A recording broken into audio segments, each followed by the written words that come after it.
Hello everyone, আমি Ankita. Welcome back to my channel. তো আজকে আরও একটা 2026-এর এনএম/জেএনএম এক্সামের ফিজিক্যাল সায়েন্সের মক টেস্টে তোমাদের সবাইকে ওয়েলকাম। তো ফার্স্ট কোয়েশ্চেন দেখে নিই ক্যাটাগরি 1-এর। সমতরণে গতিশীল একটি বস্তুর প্রাথমিক বেগ ইউ এবং অন্তিম বেগ ভি হলে বস্তুটির গড় বেগ কত হবে? তো এখানে চারটি অপশান দেখো। অপশান এ হচ্ছে V minus U by 2, option B U plus V by 2, option C U square plus V square by 2, আর অপশান ডি হচ্ছে V square minus U square by 2। তো অ্যান্সার এখানে কোনটা হবে? অ্যান্সার হবে এখানে option B U plus V by 2। তো আজকেও সেম 25-এর মধ্যে কে কত পাচ্ছ তোমরা কমেন্টে জানিও। তো নেক্সট কোয়েশ্চেন দেখো, ইয়ং গুণাঙ্কের একক কী? Option A newton per metre square, option B dyne per metre square, option C newton per metre, আর অপশান ডি ডাইন পার সেমি। অ্যান্সার হবে এখানে option A newton per metre square. Next হচ্ছে একটা ম্যাথের কোশ্চেন ফিজিক্যাল সায়েন্সের। 50 metre গভীর কোন হ্রদের তলদেশে জলের চাপ কত হবে? এখানে জলের চাপ বলেছে বের করতে। তো এখানে বায়ুমণ্ডল চাপ দিয়ে দেওয়া হয়েছে 76 সেন্টিমিটার পারদ স্তম্ভের চাপের সমান, আর পারদের ঘনত্ব 13.6 গ্রাম পার সেমি কিউব। তো এখানে ম্যাথটা দেখো। প্রথমে দেখো কোনগুলি দেওয়া আছে। হ্রদের গভীরতা এইচ এখানে দেওয়া আছে 50 metre. 50 metre is equal to 5000 centimetre.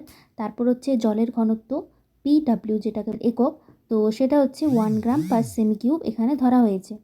তারপর হচ্ছে বায়ুমণ্ডলীয় চাপ পিএ, সেটা হচ্ছে 76 সেন্টিমিটার পারস্তম্ভের চাপ।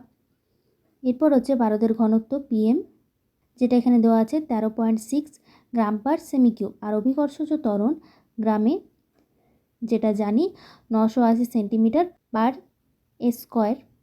এরপর হচ্ছে একটা যে সূত্র বায়ুমণ্ডলীয় চাপের পিএ, সেটা কি পি ইজিক্যাল টু এইচপিজি।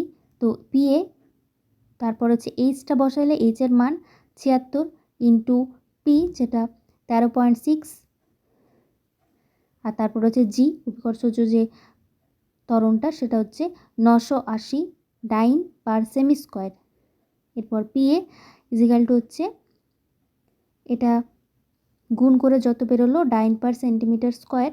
তারপর হচ্ছে হ্রদের তলদেশে জলের কারণে চাপ মানে পিডাব্লিউ, এটা সূত্র হচ্ছে এইচ ইন্টু পিডাব্লিউ বাই জি। এগুলোর মানগুলো বসিয়ে অ্যান্সার এলো যে মানটা ডাইন পার সেমি স্কোয়ার। এরপর হচ্ছে হ্রদের তলদেশের মোট চাপ মানে হচ্ছে পি টোটাল, যেটা এখানে বের করতে বলেছে।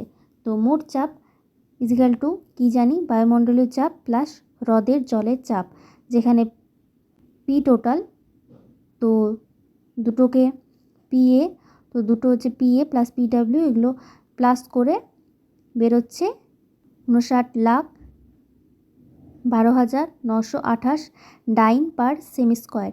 তো অ্যান্সার তাহলে এখানে কোনটা হবে? অ্যান্সার হবে তাহলে এখানে অপশান বি। নেক্সট কোশ্চেন দেখো, স্নান করার পর ভেজা চুল গায়ে গায়ে লেগে যায় কেন? অপশান এ অভিকর্ষজ ত্বরণের জন্য, অপশান বি জলের সান্দ্রতার জন্য, অপশান সি জলের পৃষ্ঠটানের জন্য, আর অপশান ডি চুল ও জলের ঘনত্বের পার্থক্যের জন্য। তো অ্যান্সারটা তোমরা ভাবো।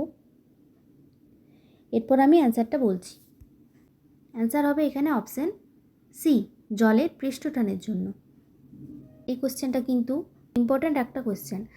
আর তারপর দেখো নেক্সট কোশ্চেন, বীজ দেবার স্প্রে মেশিনে কোন নীতির প্রয়োগ করা হয়?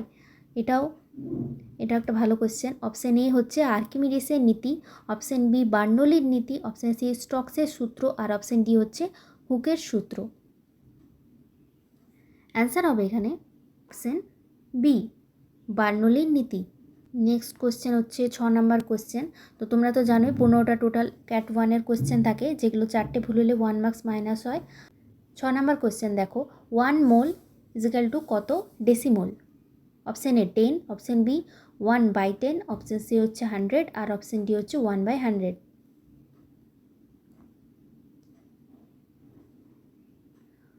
অ্যান্সার হয়ে যাবে এখানে কোনটা তাহলে? Option A 1 mole is equal to 10 decimal. Next question হচ্ছে কোনো গ্যাসের ক্ষেত্রে ভর ও চাপ স্থির রেখে উষ্ণতা বৃদ্ধি করলে গ্যাসের আয়তনে কি পরিবর্তন হবে? কি হবে? তাহলে অপশন এ হচ্ছে বৃদ্ধি পায়, অপশন বি হ্রাস পায়, অপশন সি স্থির থাকে, অপশন ডি হচ্ছে প্রথমে হ্রাস পায় তারপরে বৃদ্ধি পায়। অ্যান্সারটা কি হবে তাহলে এখানে? অ্যান্সার হবে এখানে অপশন এ, বৃদ্ধি পায়। নেক্সট কোশ্চেন হচ্ছে 8 নাম্বার কোশ্চেন, একজন ব্যক্তি 5 সেকেন্ডে 60 জুল কার্য সম্পন্ন করে, তো ব্যক্তির ক্ষমতা কত? তাহলে এখানে ক্ষমতা বের করতে দেওয়া হয়েছে। তো এখানে যেটা সূত্রটা যেটা আমরা জানি, P=W/T। পি মানে হচ্ছে ক্ষমতা বা কাজ করার হার, তো মোট কাজকে প্রয়োজনীয় সময় দিয়ে ভাগ করলে ক্ষমতা পাওয়া যায়। তো এখানে দেখো দেওয়া হয়েছে W=60 জুল আর প্রয়োজনীয় সময় T মানে দেওয়া আছে 5 সেকেন্ড। তাহলে P কত হবে? W/T মানে যে 60/5, তাহলে 5 12 60, তাহলে তাহলে অ্যান্সার হয়ে যাবে 12 ওয়াট। কেননা এখানে ক্ষমতার এসআই একক হচ্ছে ওয়াট, আর যেখানে 1 ওয়াট = 1 জুল পার সেকেন্ড, তার জন্য এখানে ওয়াট হয়ে যাবে অ্যান্সার 12 ওয়াট। নেক্সট কোশ্চেন হচ্ছে নিম্নে একটি বস্তুর সময় দূরত্ব লেখচিত্র দেখানো হয়েছে, কোন বক্তব্যটি এখানে সঠিক? এখানে দেখো একটা লেখচিত্র আছে, কোন বক্তব্যটি এই লেখচিত্র দিয়ে সঠিক হবে? বস্তুটি সমবেগে চলছে, না বস্তুটির বেগ ক্রমবর্ধমান, না বস্তুটি স্থির আছে, নাকি বস্তুটি সমান ত্বরণে গতিশীল? এই যে গ্রাফটা, এটা দেখে কি মনে হচ্ছে তোমাদের? এটা অ্যান্সার হবে বস্তুটি সমবেগে চলছে, অপশন এ হয়ে যাবে এখানে সঠিক অ্যান্সার। তো নেক্সট কোশ্চেন হচ্ছে হাইগ্রোমিটার এর সাহায্যে কি পরিমাপ করা হয়? অপশন এ বায়ুর ঘনত্ব, অপশন বি বায়ুমণ্ডলের উষ্ণতা, অপশন সি বায়ুতে অক্সিজেনের পরিমাণ, অপশন ডি বায়ুতে জলীয় বাষ্পের পরিমাণ। তো এই যে হাইগ্রোমিটার, এটার সাহায্যে কি পরিমাপ করা হয়? অ্যান্সার কোনটা হবে? অ্যান্সার হবে এখানে অপশন ডি, মানে হচ্ছে বায়ুতে জলীয় বাষ্পের পরিমাণ মাপা হয় এই হাইগ্রোমিটারের সাহায্যে। নেক্সট কোশ্চেন, এবং এটা কিন্তু ইম্পর্ট্যান্ট কোশ্চেন। তো দেখো, দুটি পরমাণুর পরমাণু ক্রমাঙ্ক সমান কিন্তু ভর সংখ্যা আলাদা হলে তাদেরকে কি বলে?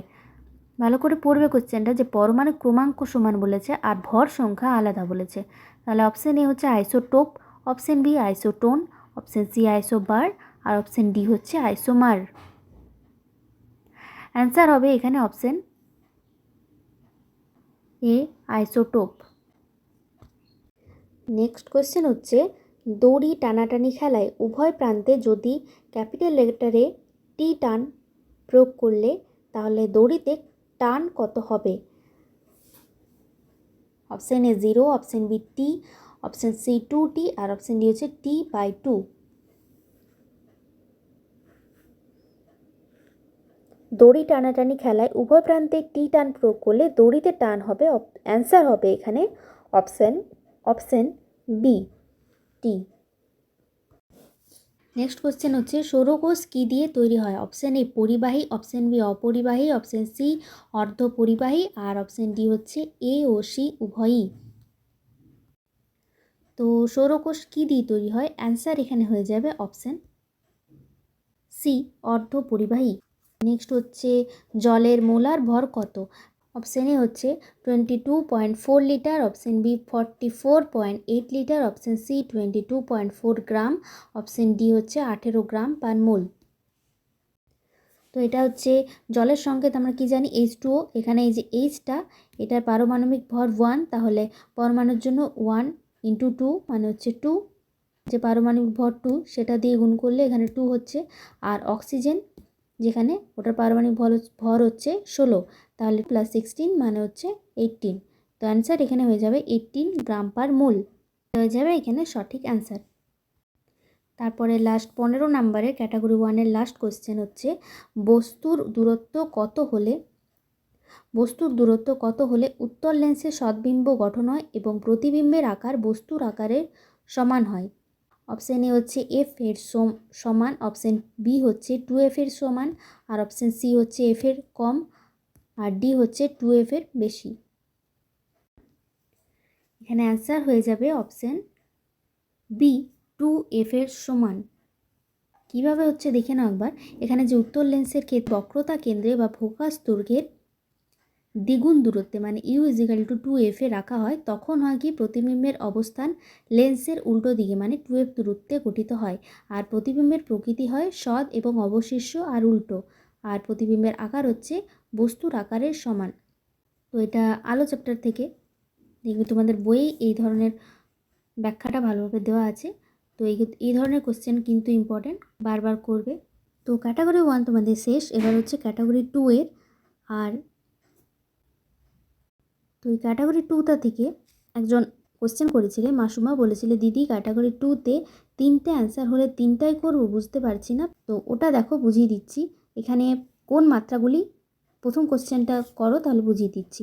প্রথম কোশ্চেন হচ্ছে কোনগুলি মাত্রাহীন রাশি? অপশান এ পারমাণবিক ভর, অপশান বি সরণ, অপশান সি কোণ, আর অপশান ডি হচ্ছে আপেক্ষিক গুরুত্ব। তো এখানে কিন্তু এই ক্যাটাগরি 2তে একাধিক কোশ্চেনের অ্যান্সার তোমার সঠিক উত্তর হতে পারে। যেমন এখানে অ্যান্সার কোনগুলি হবে, এখানে অ্যান্সার হবে অপশান এ পারমাণবিক ভর, অপশান সি কোণ, আর অপশান ডি হচ্ছে আপেক্ষিক গুরুত্ব। তো এই যে 3টে অ্যান্সার এখানে সঠিক হলো। 3টেতে যদি তোমরা দাগ দাও তাহলে 2 মার্কস পাবে, আর 3টের মধ্যে যদি তোমরা 2টোতে দাগ দাও তাহলেও নাম্বার পাবে, কিন্তু ফুল মার্কস পাবে না। আর ভুল অ্যান্সার যদি দাগ দাও, যেমন সরণ যদি তোমরা দাগ দিয়ে ফেলো, তাহলে 3টে অ্যান্সারে দাগ দেওয়ার পরও এখানে তোমরা 0 পাবে, মানে কোনো মার্কস পাবে না, আর নেগেটিভ মার্কস হবে না। আর 3টের মধ্যে যদি তোমরা এই সঠিক উত্তর 3টের মধ্যে একটাতেও দাগ দাও, তাহলেও কিছু মার্কস তোমরা পাবে। টু হচ্ছে ফুল মার্কস পাবে না, কিন্তু কিছু মার্কস পাবে। নেক্সট কোয়েশ্চেন দেখো, সান্দ্র তরলে কোনো বস্তুর প্রান্তীয় বেগ কোন বিষয়গুলির ওপর নির্ভরশীল? অপশান এ বস্তুর ঘনত্ব, অপশান বি তরলের ঘনত্ব, অপশান সি বস্তুর ব্যাসার্ধ, অপশান ডি তরলের আয়তন। অ্যান্সার হয়ে যাবে এখানে অপশান এ বস্তুর ঘনত্ব, অপশান বি তরলের ঘনত্ব, অপশান সি বস্তুর ব্যাসার্ধ। তো ক্যাটাগরি 2 এর তোমাদের টোটাল 5টা কোয়েশ্চেন। 3 নাম্বার কোয়েশ্চেন হচ্ছে কোনগুলি ক্ষার?